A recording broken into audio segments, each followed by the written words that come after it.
Hey, Expediting with Lucy here. Topic for today is something I'm dealing with right now, and that is some really nasty weather coming up on me from the west. I'm heading towards Chicago right now on highway, I believe it's 55, and I'm trying to get ahead of this.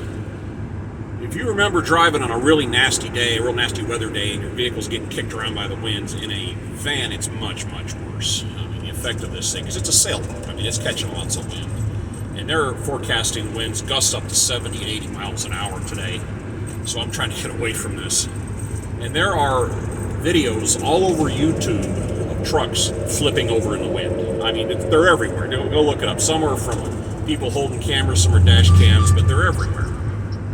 The number one rule to driving on the interstate or anywhere with really, really high winds is stay away from everybody else. Just get away from those trucks.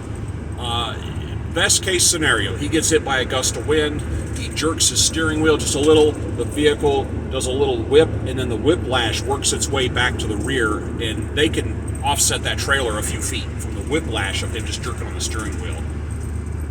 If he starts to get light on one side, and there are videos of this truck gets up on two wheels with cars next to him oblivious to what's going on around him. The only way he can correct that is to go with the turn. So if you're on the leeward side, if the wind's coming from over here and you're on this side, and he gets a train, he's got to go left, or he's going to go over on top of you. So just stay away from trucks, stay away from RVs, stay away from people towing big trailers, just pickup trucks towing, camper trailers. Stay away from all that. It's extremely dangerous.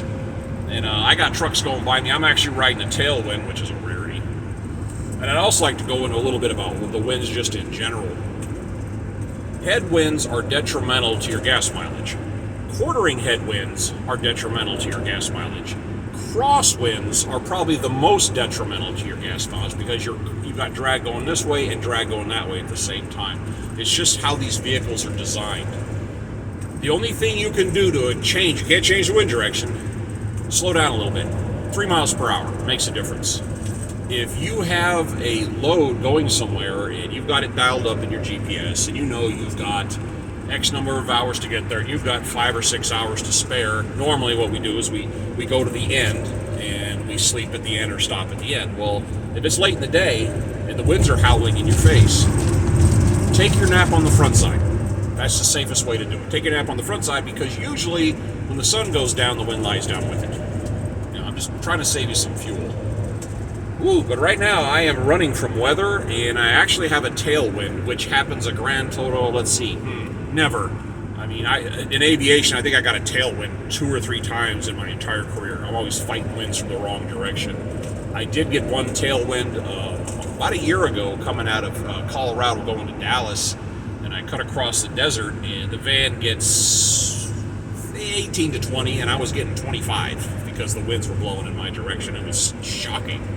And on the other end, I've had my gas mileage get knocked down as low as 13 based on the winds.